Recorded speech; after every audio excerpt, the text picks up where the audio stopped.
With nephrolithiasis, nephro refers to the kidneys, and lithiasis means stone. So nephrolithiasis means kidney stones, sometimes also referred to as renal calculi, or urolithiasis. Kidney stones form when solutes in the urine precipitate out and crystallize. And although these most commonly form in the kidneys themselves, they can also form in the ureters, the bladder, or the urethra. Now, urine's a combination of water, which acts as a solvent, and all sorts of particles, or solutes. In general, when certain solutes become too concentrated in the solvent, they become supersaturated. Urinary supersaturation of certain solutes results in precipitation out of the solution and the formation of crystals. Those crystals then act as a nidus, or a place where more solutes can deposit, and over time it builds up a crystalline structure. This can happen if there's an increase in the solute or a decrease in the solvent, as would be the case with dehydration. In addition, there are substances like magnesium and citrate that inhibit crystal growth and aggregation, preventing kidney stones from forming in the first place. In the majority of cases, the inorganic precipitate is calcium oxalate, formed by a positively charged calcium ion binding to a negatively charged oxalate ion, which results in a black or dark brown colored stone that's radio-opaque on an X-ray, meaning that it shows up as a white spot. Sometimes, instead of oxalate, the calcium binds a negatively charged phosphate group to form calcium phosphate stones, which are dirty white in color and also radio-opaque on an X-ray. Calcium oxalate crystals are more likely to form in acidic urine, whereas calcium phosphate crystals are more likely to form in alkaline urine. The exact reason why these stones form is usually unknown, but there are some known risk factors like hypercalcemia and hypercalciuria, having too much calcium in the blood and urine, respectively. Hypercalcemia can result from increased calcium absorption in the gastrointestinal tract, as well as hormonal causes like primary hyperparathyroidism. Hypercalciuria can result from impaired renal tubular reabsorption of calcium, which leaves a lot of calcium behind in the tubule.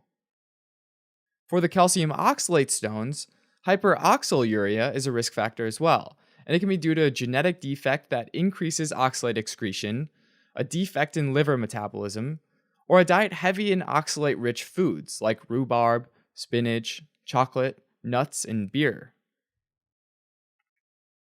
There are also uric acid stones, which are red-brown in color and radiolucent under an X-ray, meaning that they're transparent to X-rays and don't usually show up very well. At a physiologic pH, uric acid loses a proton and becomes a urate ion, which then binds sodium, forming monosodium urate, which crystallizes and ultimately forms uric acid stones.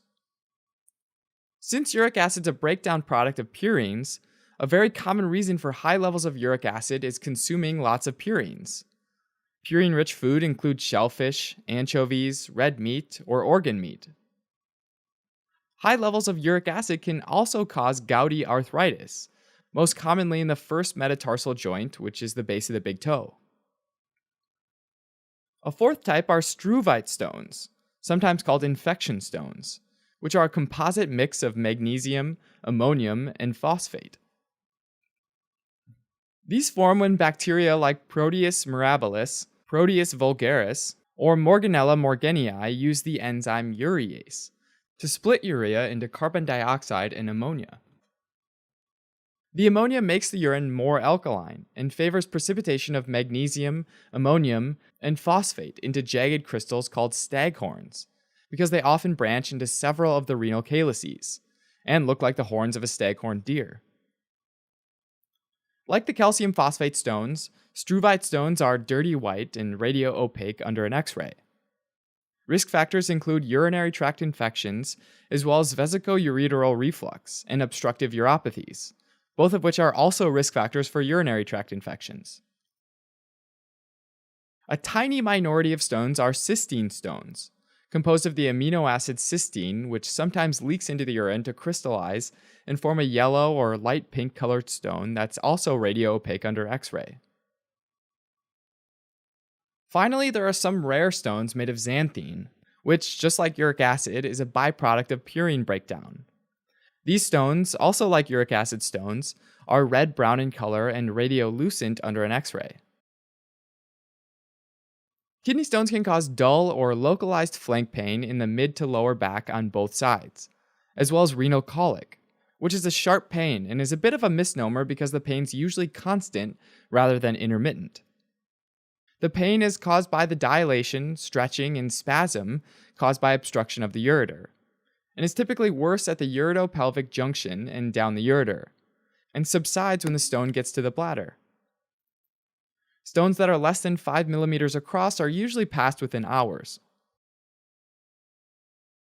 Diagnosis involves a history and physical exam, as well as imaging studies like X-ray, CT scans, or ultrasound. And finally, a urinalysis because it might show microscopic or gross hematuria, which means blood in the urine. Treatment or management includes hydrating an individual to reverse the process of precipitation. Also, medications might be given to help reduce pain, reduce stone formation, like potassium citrate, and to help stones pass through, like alpha adrenergic blockers and calcium channel blockers. Also, shockwave lithotripsy might be used, which is a non-invasive treatment that uses high-intensity acoustic pulses that travel through the body to break up the kidney stones. Finally, surgery and stent placement might be needed for larger stones. Alright, as a quick recap, nephrolithiasis is the formation of kidney stones, which form when solutes precipitate out into crystals in the urine. The most common type of stones are calcium oxalate stones, though other types include uric acid stones and struvite stones.